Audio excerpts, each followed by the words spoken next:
Farage, what's your even polling day message to voters? Vote reform, get Starmer out. It's what, £5 million in security buys these guys here? I'd be surprised. No one can possibly believe that separatism and nationalism is the solution to the United Kingdom's problems. We need to bring people together. It needs to get out there. Fifth and sixth in Wales and Scotland has nothing to do with you. So we're looking for the potential to have our 8th successive year of gains. That's never happened before. One party has to beat reform. That can only be Plaid Cymru. A campaign that I think is capable of winning a majority because it's given people reasons to vote for the SNP. Keir is the leader of the Labour Party, so of course he gets the most stick of everybody. There's no question of that. Well, he makes the decisions. And he doesn't make all the decisions. Do you think he is the right leader to lead this change agenda? Yes. It used to be so simple. 2 parties, the Conservatives and Labour. No longer. On the eve of momentous elections in England, Scotland and Wales, the old certainties are being swept away. Here's how it used to look nearly 40 years ago. The Conservatives strong in the south, Labour dominant in the north. A blue and red divide. Blue and red. And then came yellow. That shows the substantial growth of the Liberal Democrats. It shows that this idea that Britain's in two-party politics is nonsense. Paddy Ashdown, the Liberal Democrat leader, shook up English politics, first as a party of protest, eventually a party in power in coalition with the Conservatives. And then this. The SNP have been bestowed trust by the people in a way that no party ever has before in a Scottish election. Devolution was Tony Blair's clever idea to, as his cabinet colleague put it, kill nationalism stone dead. But instead, it handed the nationalists the keys to the castle. And so began the SNP's nearly 2 decades of power in Scotland, with Plaid Cymru poised to end more than a quarter of a century of Labour rule in Wales. Go, Nigel, go! People who are going out and voting UKIP are not just protesting. They're not just sticking 2 fingers up, although there's very good reason to do so. They're voting for us because they see us offering positive policy solutions to the mess this country's in. The nationalists are remaking England too. First UKIP, then the Brexit Party, now Reform UK. The name's changed. The man sticking 2 fingers up to the Labour-Conservative duopoly remains the same. It's been utter 2-party dominance all the way through to where we are now. A complete sea change. Nigel Farage on the right, Zach Polanski on the left. A new era of rainbow politics is taking shape. But there's unlikely to be a pot of gold at the end of this acrimonious rainbow. With the latest on a frantic final day of campaigning, here's our political editor, Beth Rigby. Out on the campaign trail for the final day ahead of a set of elections that could be truly seismic as our traditional 2-party system splits apart. Thank you.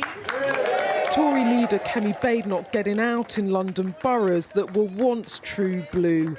But she's struggling to drive a Conservative recovery, her party heading for big losses across the country. What we're seeing is the era of 2-party politics moving into multi-party politics. There are no safe seats for any party. We all have to work hard for every vote. What will be a disaster is seeing more Labour, more Lib Dems, more Green, more Reform, because none of these people are serious. The only party that is serious and that has a plan, not just for local councils but for the country, is the Conservatives. But voters are serious in their disdain for the 2 traditional parties, and this man is about to do serious damage. Vote reform, get Starmer out. If you want real change in national government and in the approach to local government, we are the change option, and we're on that ballot paper in 99.9% of wards across the United Kingdom. And you know what? We're the only true national party. We're campaigning in all parts of the UK. And I think you're going to be surprised how much enthusiasm there is for our message. Enthusiasm too for the Green Party. Zach Polanski looking to hurt Labour in inner London, but facing questions too about how ready he is for the big stage. Do you think you're ready to be Prime Minister? I'm not ready right now. No, I've been leader for 8 months and there's lots of skills and lots of knowledge to get. And I think that's fine. I think I'm a human being. I'm not perfect. But give it 2 years, you will be. Well, we'll see in 2 years' time, won't we? But I'll certainly be putting in the work. All right. which I really applaud. Work in the wealthy commuter belt, Ed Davey trained on the Tories as the Lib Dems eye hundreds more gains. We really are pushing the Tories back. I think people are turning to us. And interestingly, these fights are increasingly between the Liberal Democrats and Reform, because people remember how dreadful the Conservatives were, and they're either coming to back Liberal Democrats or some going to Reform. And it's not just England where Labour and the Conservatives are taking a hammering. In Wales, Plaid Cymru looked to wrest control of the Senedd from Labour. For the first time in nearly 3 decades of devolution, this would be a massive moment. Silent. In Scotland, Labour have lost all hope from winning Holyrood back from the SNP. This time around, the party's hoping not to be pushed into third by Reform. Out leading from the front, I think you've got... Labour in turmoil, embracing for punishment at the polls. The deputy leader urging the party to stick with Starmer.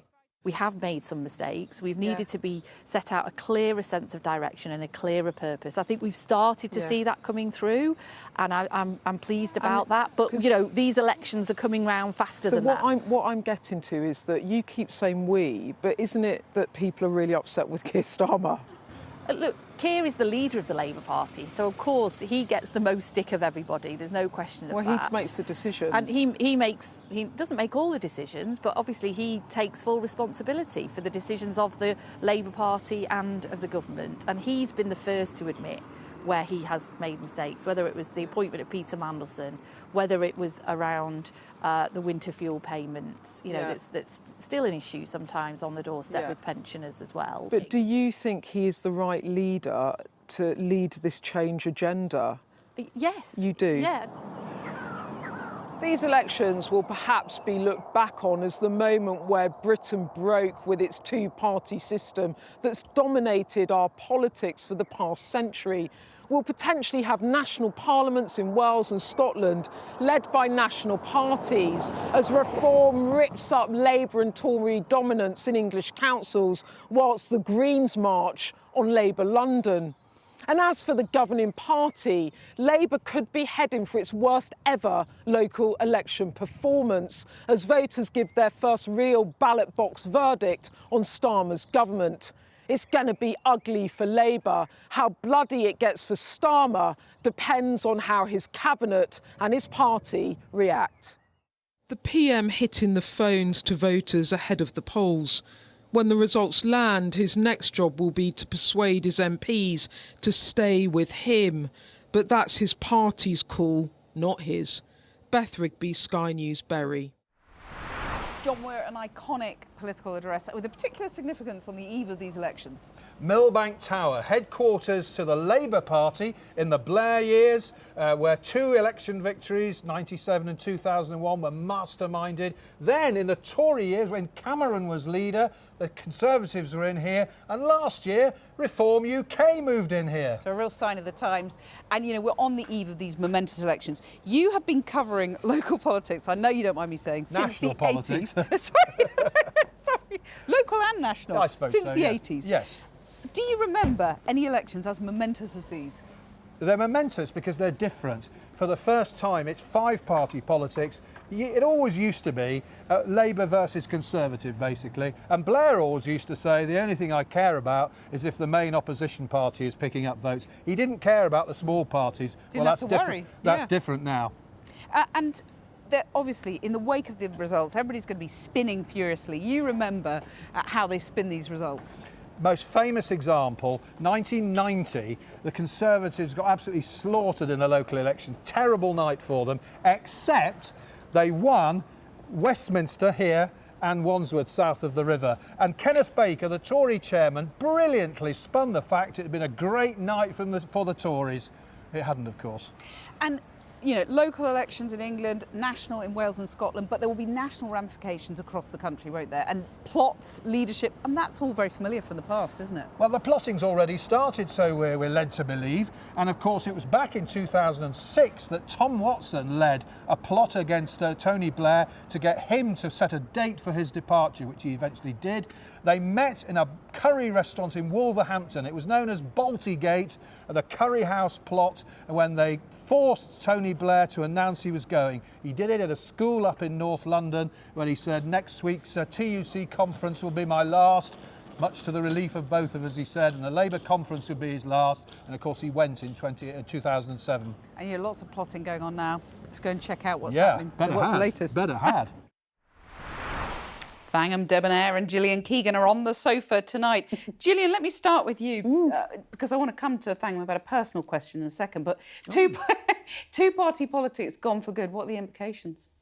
The implications are Labour are going to have a disastrous night, we're going to have a not very good night, Lib Dems are going to remain flat, and Reform and Greens are going to have a fabulous evening, probably, or but the day. implications for politics, you know, nationally... Well, all the experience walks out the door. We get, God knows what we got. I mean, you know, 30 of the Greens have been under investigation already, 30 of Reform, I think, have half suspended. I think there are 9 suspended in Wales. So the quality of the candidates, I think, will go down.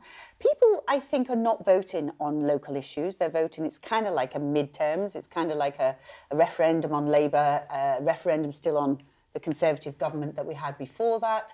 And, you know, all of the things that they've promised on this election campaign literature, they actually can't deliver any of it, whether it's Palestine, immigration, none of it. So the things that they do deliver and can deliver, which are really important, you'll notice it when it's not done well. OK, I'll come back to that thought in a second, but I want to put this personal question to Thangam, because, I mean, you got defeated by the Greens. Are you going to remind me of that every I'm sorry. It's like a script. It's true. But you were the canary in the coal mine, weren't you? No, there were canaries before me. And there really were. I mean, there've been warnings about the Greens for some years. Ignored by the main party? Well, I Complacent. think we're going to have to reassess how we manage in this era of multi-party politics. It's a bit late. Because it's a bit late, isn't it? You're both facing oblivion. Well, me and Gillian have already done that. We faced it very happily, actually, as it turns out. But, I mean, there is life after politics, but they will until they get elected. And that's what then changes. When you have to defend a record, you become just like us. And they, they will become the also, establishment. Yes. These people who are going to win council seats, or may win council seats tomorrow, I mean, obviously, I still want everyone to vote Labour and to vote for a better country, but ain't going to happen. Whatever happens, whoever wins, if it's from the two parties, the Green Party and the Reform Party, who've basically run election campaigns on give Starmer a kicking, will suddenly discover they've got to fill the potholes, collect the bins, deal with the fact that most of their budget they can't cut because it's statutorily required to spend on social care. And, they will not have what they think they've got. And I opened the show by saying there isn't a pot of gold at the end of this rainbow. I realise I'm wearing rainbow socks, by the way, which was, you know, sort of, I don't know, not intentional, but anyway, very appropriate. You're looking at my green nail varnish now. Don't read anything into that. Don't read anything into that. You're too sensible, surely. However, now covering up my nails for reasons of compliance.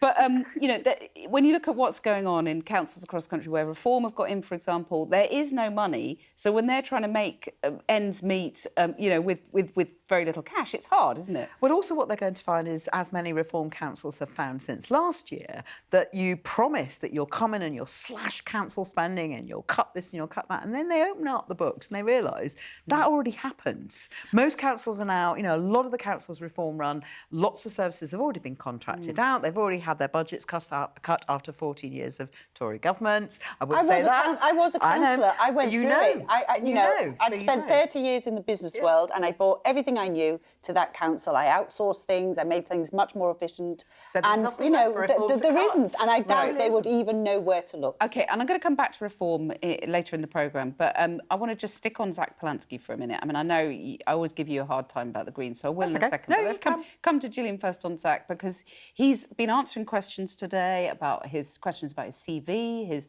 suitability for leadership. Did he answer those critics, you know, openly and fairly? I mean, he's suffering from scrutiny, and it's not going to go away. It's only going to get higher and higher. Based on what's happened so far, he's not really passing it. And actually, the public are not sure about this guy. I mean, you know, he's obviously done some very weird things in his CV, which is probably why he has to create some more sensible, acceptable things, which he's put on his CV. But maybe he's just an ordinary bloke. And by the way, I should say... Nobody is that No, I know a lot of people from a lot of different backgrounds. I have never seen anyone with quite that combination. The one thing he wants What you mean? all the no way one who through... both speaks for the Red Cross but also makes people's boobs grow bigger. Well, but 100%. doesn't speak for the Red Cross as the Red Cross have And doesn't confirmed make people's today. boobs grow bigger. And actually, that has not been He does confirmed. like the limelight. I think that's the one thing that's throughout all of his sort of semi-bits of career that none of them really have taken off. He does like the limelight, and boy, oh boy, is he getting it now. Well, However, except that, by the way, we've been asking him for months, really, to come on the sofa here, and he hasn't. He's obviously he has frightened spoken of you. He's spoken to colleagues at Sky News, so I can't complain too much. But were you buying any of the explanations today from Zach? I thought what was most revealing was how he answered the question about was he ready to be Prime Minister, and he basically said no. And But I find maybe that extraordinary. Young people might think, well, fair enough, he's answered the questions. He's not an identikit politician. They may think that. And they will find, well, everybody finds in the end that when you actually get into government, any party that's in government, whether it's local government, mayoral government or national government, has to make difficult decisions. And I think that's one of the things that we've had a Labour government for the last year and a half. It's passed 52 bills.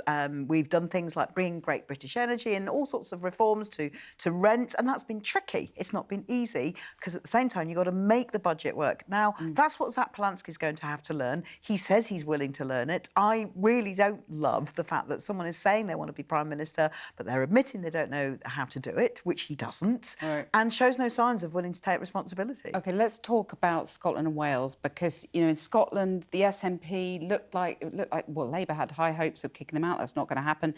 Plaid ending over a quarter of a century of Labour rule in Wales. These are parties that want to break up the UK now, that are going to be ruling the roost. What are the implications of that for the whole of Britain? Well, both of them, I think, have tried to say that this is not about a referendum, or this is not... I mean, SNP maybe have come out a few days ago and said, oh, we may ask for another referendum. But Plaid have been very clear to say this isn't about independence, this is about getting a better run Wales, etc. But, of course, if they do get in power, then they will use it. It's their lifelong mission to break up the UK. And I think that's dreadful. I mean, the UK is so much stronger together. We're all, I think, unionists. I'm a Conservative unionist. And, you know, we're just much better together. And all of these over-promising under-delivery, it's not just a UK problem, it's actually a bit of a global problem. I mean, I think with Plaid, they have made so many extraordinary promises that they're going to find that if you promise that on day one you will create free childcare and you haven't thought about where's the workforce going to come from, how are you going to pay for it, day one will pass very quickly. Well, Plaid, if they win, and it's still a big if they actually get a majority that they can use to try and fulfil their manifesto commitments, they're going to get to day two and think, oh dear, where's the free childcare? Well, but if they don't get a majority, which is possibly more likely, and then Labour's in a minority administration with them, you're tarred with the same brush then, we are all trying to work out what's going to happen on Friday and Saturday. Coalitions as well. Coalitions, as you know, Gillian. We don't do many well of in this them. Country. We don't do them well yet. Somebody gets tarred with the brush. Yes. That is definitely true. And it was the Lib Dems in 15. It was. And what you will find is, if it fails next time, which it will, because over-promise and under-delivery is not a plan. Bad politics. It's very bad politics, and it doesn't last long because the scrutiny is so high from programmes like this. But what happens after that? That's the bit that I'm really, really concerned about. Final thought from you. Keir Starmer, the leadership rivals circling, but have they really got the guts or the appetite or even the sort of practical wherewithal? They've got to get the 81 signatures and all that. There's also a bigger question, which is the country. The country needs running. A government is supposed to be running a country. And I really believe that my colleagues want to carry on running the country, trying to take us to a better future. That's what Keir got elected to do in 2024. I think the country will not look kindly on a party that wants to spend months arguing about who's the leader and who's up and who's down. We need to get on with running the country. More to come in a minute. Well, as we've been hearing, the last day of campaigning saw political leaders fan out across the country in a last-minute attempt to sway voters. But we caught up with Nigel Farage a little earlier today as he appeared at a photo opportunity in Westminster. I'm just going to try and grab a word with Nigel Farage. Nigel, will you speak to us afterwards? You have a little chat? He's just doing a press conference here, but doesn't seem to want to stop and speak. We'll try and get him after. It's the final day of campaigning before the elections in England, Scotland and Wales. Reform leader Nigel Farage is doing a photo op right here in Westminster. I'm going to try and grab a word with him. We launched this campaign 3 weeks ago saying vote reform, get Starmer out. I hope and believe we'll emerge. Mr Farage, Farage, is this what 5 million quid in security buys? These guys here? You'd be surprised. Oh, really? Is it expensive? What do you think? How long's the 5 million going to last, Mr Farage? Hopefully till I'm dead. On this 5 million donation before the last election, will you refer yourself over this? Newly elected MPs must register all relevant financial interests 12 months prior to the election. Why haven't you done this? Because it's not political. That's why. Personal, political. By the way, I have to say, I do rather object to illegally obtained information being put out, but that's the world we live in. I've had my computers hacked and much else in the last few weeks, but it's out there. I haven't denied it. This is a hack, is it? On my computer via Cameo, that was a hack, but that there's no doubt, and there is a court case to come on that. Look, here we are. You've known me a long time. I've been physically under attack since 2013. I can't catch the underground, and I'll never be able to as long as I live. And that money was given to me with the knowledge that the state in this country have never, ever wanted to help me. And you know what? Private security is not. And why not refer yourself if you're clean on this? Because why should I? I mean, honestly, we've looked at this with lawyers and everything. There is no case to answer. Mr Farage, why won't you declare the donation? Sorry. You're a public figure. You need the donation because you're in politics. Mr Farage, Christopher Harborne's given you, the party, 9 million quid last year, 3 million this year, 5 million to you personally. He's not even based in the UK. He's interfering with democracy, isn't he? Well, the Conservative leader, Kemi Badenoch, has told our deputy political editor, Sam Coates, that her party was willing to work with anyone who would deliver Conservative policies in areas where no party has a majority. The Lib Dems said this showed that the Tories were preparing to help put Nigel Farage into Downing Street at the next election. Here's what she told Sam. I feel like at local level, you've been very clear that this is up to local leaders to make the best decision to work out who, if there's a minority arrangement, to make the council or the parliament leader. So in theory, a vote on Thursday could mean Tories propping up a reform-led administration somewhere.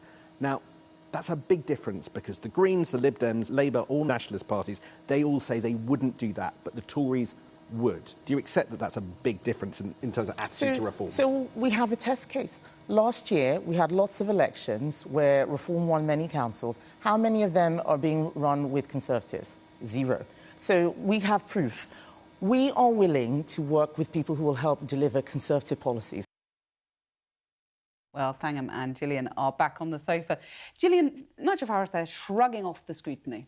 5 million quid. It blows my mind that somebody... Well, that's just a personal gift. A personal gift. I mean, it makes the glasses and suits look Thank you irrelevant, for saying that, doesn't Gillian. it? Thank you for saying that. I mean, it does, doesn't it? And it's... it blows my mind, actually, because that is a serious amount of money, right? In his defence, he has been under attack. You know, he has had a milkshake thrown over him and so on. He says he needs that for security. 2 MPs have been murdered and, you know, there have been many, many serious attacks. And that's what parliamentary security is there to take account of that. Actually, when you're thrown out of politics, it actually all goes... They rip them out. It Did they do that to you? Yeah. They come around, they rip out your security. Suddenly no one knows you, right? Nobody knows you. But he says it's purely personal. There's no sort of political... outrageous. You couldn't spend it on security. No. I mean, as you say, there's 3 guys there for however long. Plus he gets parliamentary security. 5 million quid is a huge amount of money. I suppose what it shows is whatever happens to him, and I've got a feeling he would hate the top job because suddenly the scrutiny would be terrible and he would have to deliver. Well, he could just keep saying no to interviews, though. Well, the country does get to vote. Yeah. So he would be unpopular very, very quickly. He'd be more unpopular than Keir Starmer quicker, would be my prediction. I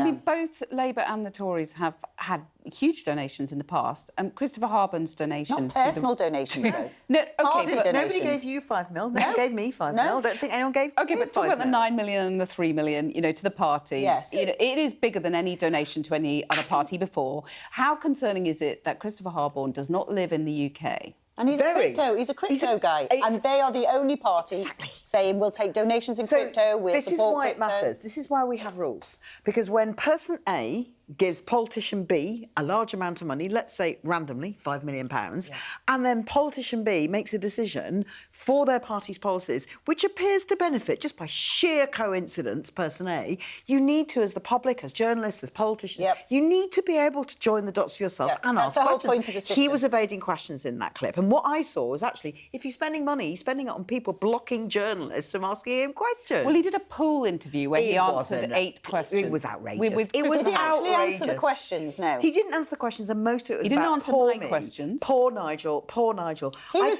hacked. Really outrageous. So actually, he should have declared it. Yes. And he's moaning because he was hacked and the information's gone out into the public domain when he didn't declare it.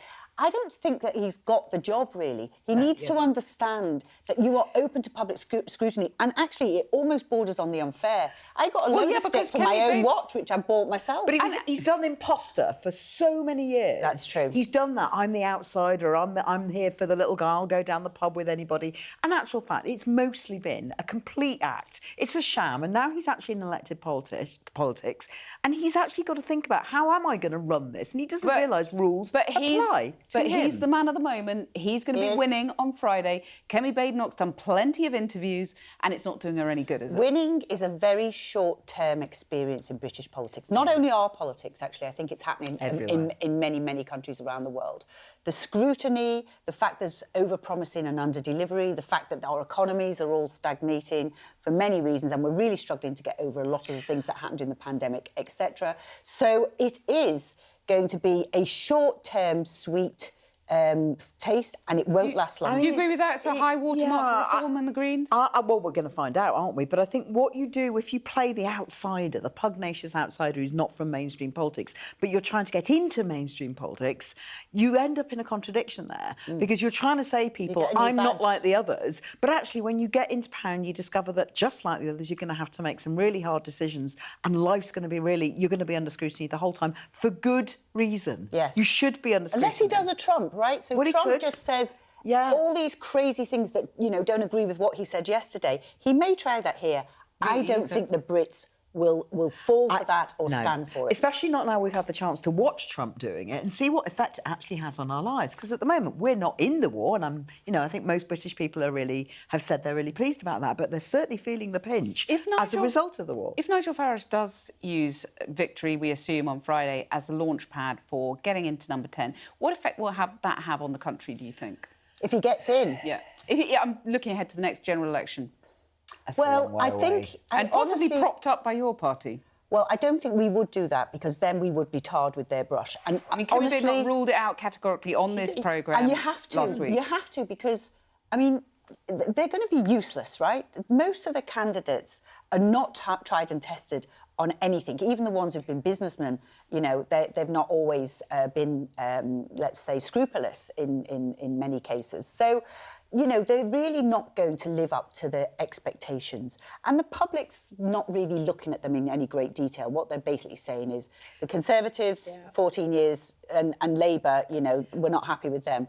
So it is a bit of an anti-vote, but once you become Prime Minister, there is a great deal of expectation on you. And I think both the Greens and Reform are going to find out really, really quickly that once you get power, you've got to make difficult decisions, and you get the scrutiny. It's no use sulking about it. It's no use whining, which is what I got from Zach Polanski. This is the problem. And how many times has that been promised? I know. We're going to talk about some of the difficult decisions that are coming down the track for Keir Starmer and other international leaders when we talk about Iran in just a second. Yes. So stay tuned for that.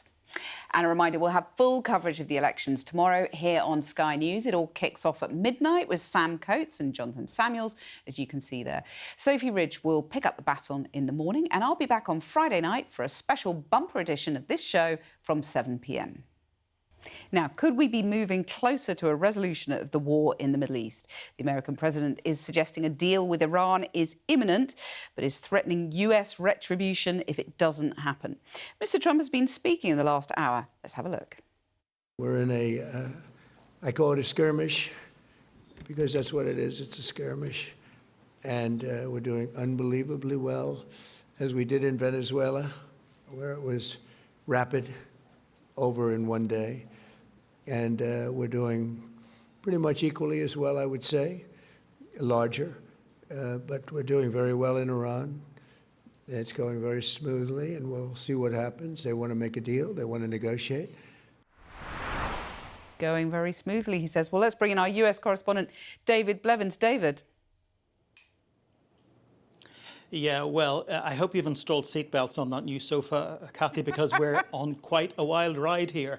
It all began yesterday when Pete Hegseth, he's the man who calls himself Secretary of War, said the recent attacks in the Strait of Hormuz were not breaches of the ceasefire, so the Pentagon had shifted its focus to Project Freedom, securing safe transit through the strait. That was echoed by the man who oversees US foreign policy, Secretary of State Marco Rubio, telling us that Operation Epic Fury, the war was over, and Project Freedom, securing safe passage through the strait, had begun. Two cabinet secretaries talking up the president's Project Freedom just moments before he announced he was winding it down because they were close to a deal. But just how close to a deal? Well, in his latest post on Truth Social, Donald Trump says if Iran keeps its word, the Strait of Hormuz will be open to all. And if it doesn't, the bombing will resume with even greater intensity. Sounds like a president hedging his bets to me. Of course, he's about to head to China for his postponed summit with President Xi. There's been some speculation here in Washington. He could detour, go via Islamabad to sign a deal. But the president has told the New York Post he won't be doing that, because they're not close enough to a deal. All rather head-spinning, isn't it? It certainly is, David. I'm ordering in those seatbelts right now. Well, a little earlier, I spoke to John Bolton, former National Security Advisor to Donald Trump, who fell out with the president over foreign policy. Ambassador, are you assuming that the bombing between Iran and the US will start again fairly soon, or do you think this deal has a chance? Well, I think we're in a state of utter confusion now. At least Trump is in a state of utter confusion. The operation to open the Strait of Hormuz was an entirely sensible thing for him to do. I think it's one way to take the gun away from the temple of the international economy that the Iranians have appointed. But to stop now in search of a one-page deal is a big mistake. Any one-page deal is not a piece of paper worth what it's has printed on it, because these issues are very complex. What Trump wants is out of this for domestic political purposes. He's grasping at straws, and I think throwing away a lot of the advantages that he's achieved in the attacks, notwithstanding he's done plenty of things wrong. This is a big mistake if it's true. So what do you think he should be doing? Finishing the job? Right. Look, I've thought for over 20 years that the only way you're going to have peace and stability in the Middle East and eliminate the nuclear terrorist threats from the regime in Tehran is to get a new regime there. Now, I don't know what Trump's objectives are. I don't know what they were at the beginning of the attacks or today, for that matter. But I think we've definitely shaken the regime. And if we could keep the blockade on Iranian shipments of oil in place, but open up commerce from the Gulf Arab states to allow their oil and gas to come onto international markets, I think the Iranians would be in a very, very difficult position. I'll come back to the Strait of Hormuz in just a second, but regime change has always been fanciful, hasn't it, without a far more extensive campaign involving, inevitably, American boots on the ground, and Trump simply hasn't got the appetite for that, has he? No, I don't think there's any question here of American boots on the ground except for very limited missions. But I think given the overwhelming unpopularity of the regime all across the country, the young people, 2/3 of the population are under 30. They can't stand it. The women can't stand it. The ethnic groups can't stand it. The economy was a disaster before the war even started. And I think the damage that's been done in just the 6 weeks of the attacks has begun to cause the regime to come apart at the top, eliminating hundreds of their leaders, doing incredible damage to the institutions of Iranian state power. To stop now, I think, is a big mistake. But Trump himself has made plenty of other mistakes, notably not doing enough to help the opposition. We could still do that, though, and I think regime change is possible without significant ground forces being committed by us. You say the regime has been fundamentally weakened, but in some ways you could argue the opposite. In fact, the IRGC, for example, has entrenched its hold. The people are more fearful now than they were, so the idea of a popular uprising is for the birds. Well, I think the IRGC has been in power really for the last half dozen to 10 years or more. And the regime clearly is even before the war started, is capable of brutalizing the population. There's no doubt about that. They massacred over 40,000 people in January for protesting the economic conditions. So a lot needs to be done to aid the opposition. Trump should have started that before the war began. But the level of unpopularity cannot be underestimated. And I think there are a lot of figures, even in the regime, seeing that ship may be going down, who could determine they don't want to go down with it. What are the consequences, in your view, if Trump does sue for peace now? Well, I think the Iranians will be able to turn the Strait of Hormuz on and off like a light switch if that happens. That threat was always palpable. Everybody who can read a map could see that somebody in the Gulf, whether it was Iran or somebody else, could try and put a chokehold on oil exports. Now Iran has done it, and if there's any chance to restore deterrence against Iran, it's evicting them from the position they have by military force. If they simply sign a diplomatic agreement and back away, they have leave to come in 6 months from now and do it again. And with some measure that Trump wouldn't have the spine next time to do what he's just finished doing for the 6 weeks of the attacks. Trump's going to China in a week. We had the Iranian foreign minister meeting his Chinese counterpart ahead of that. China's sort of pitching itself as a mediator. What do you hope that Trump is able to get out of that visit? Well, I think Trump certainly wants to make a trade deal with China. I don't see that that's been prepared. I don't see it's in the works. Maybe he can sign another one-page deal. Those are easy to agree to and easy to ignore. The fact is, China has a lot at stake in keeping the regime in power in Tehran, as does Russia.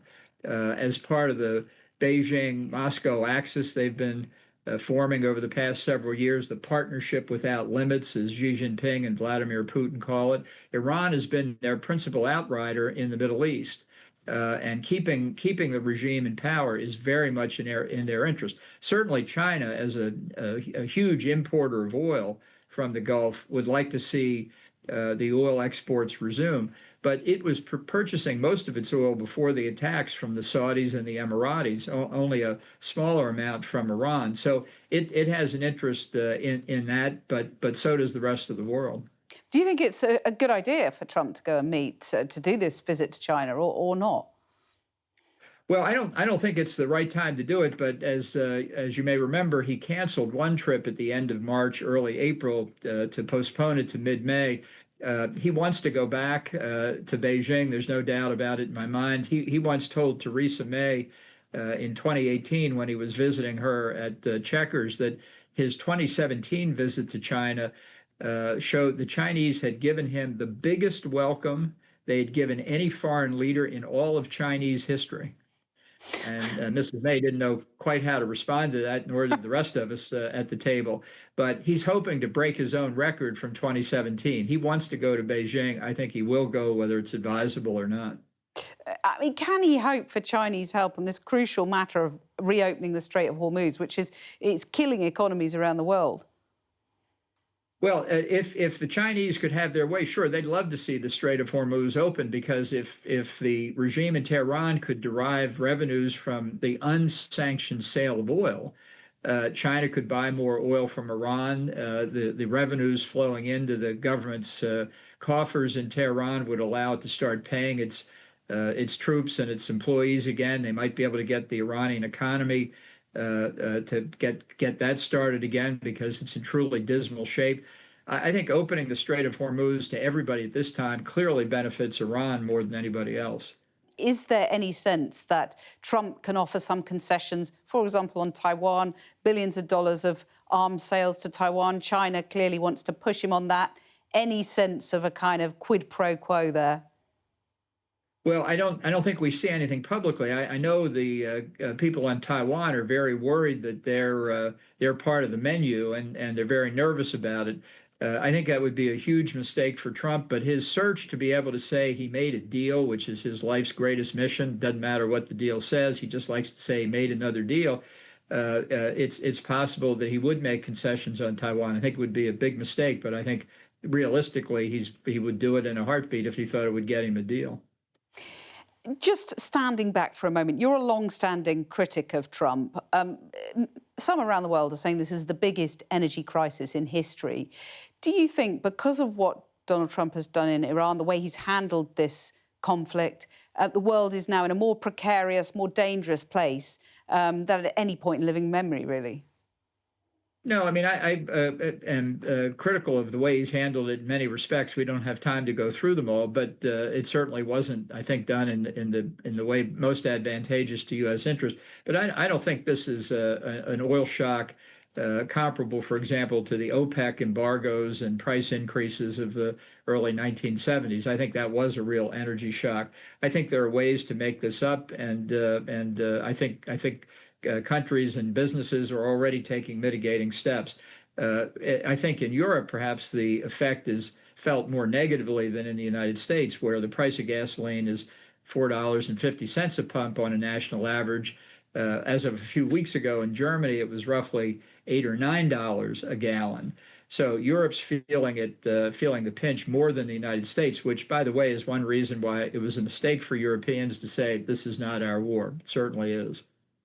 Although they've seen the chaos that has ensued and thought that their electorates are really quite happy to be out of it. But your message generally, Trump should hold his nerve on this.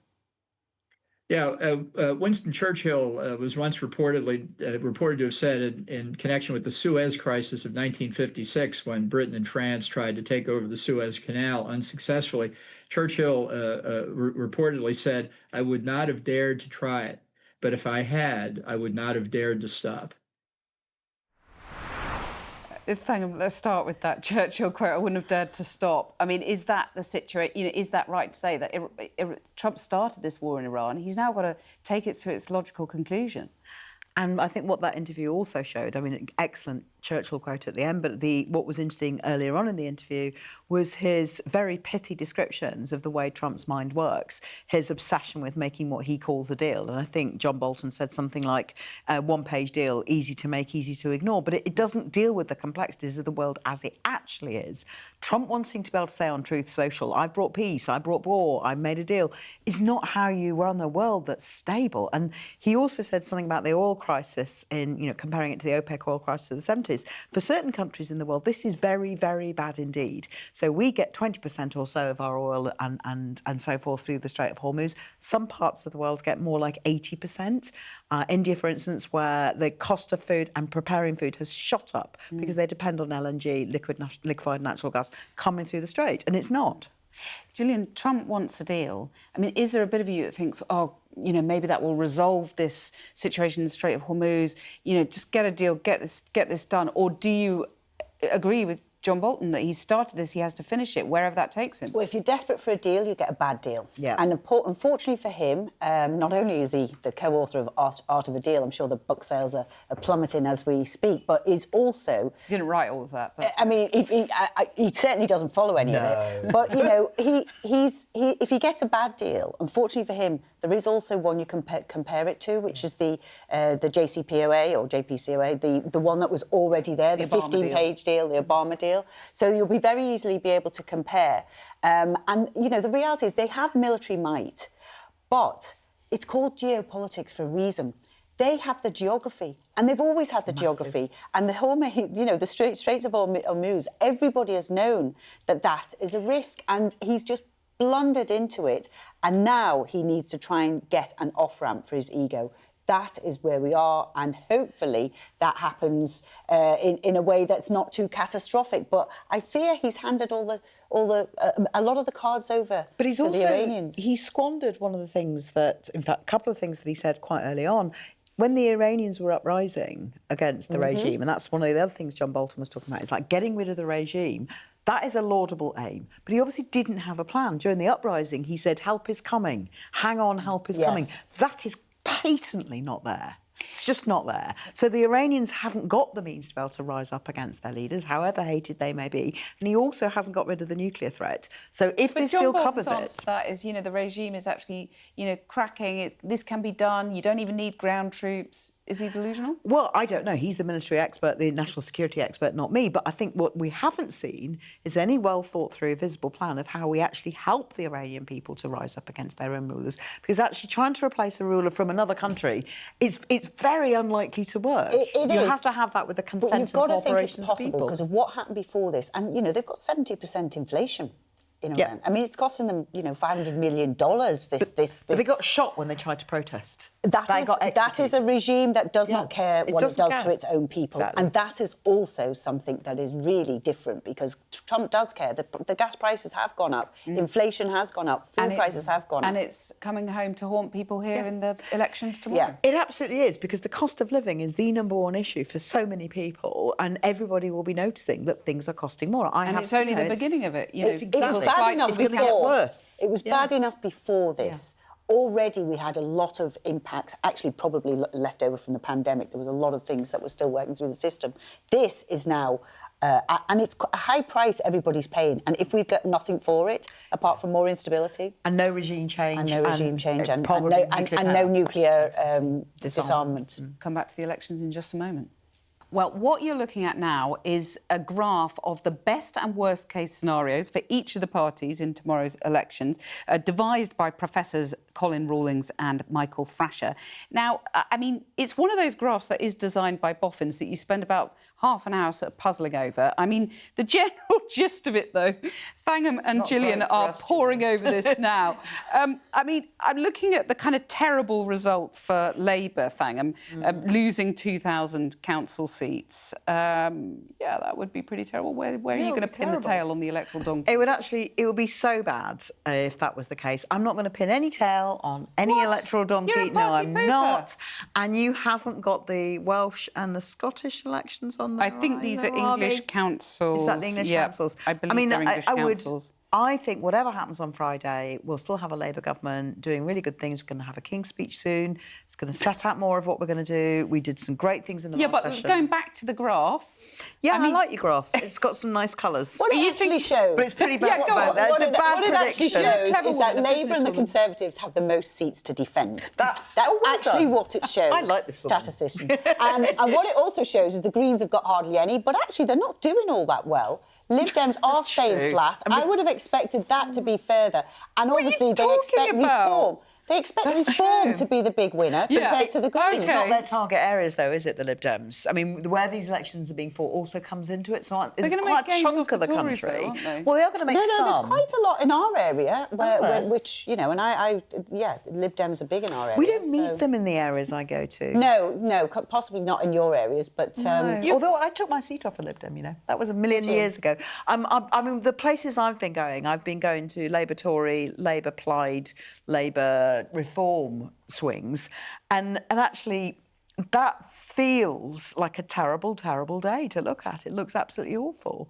But I mean, you're right about coming back to Reform being the big winners, but isn't it just the expectation is that 2,000 would be plus 2,000 is a great night.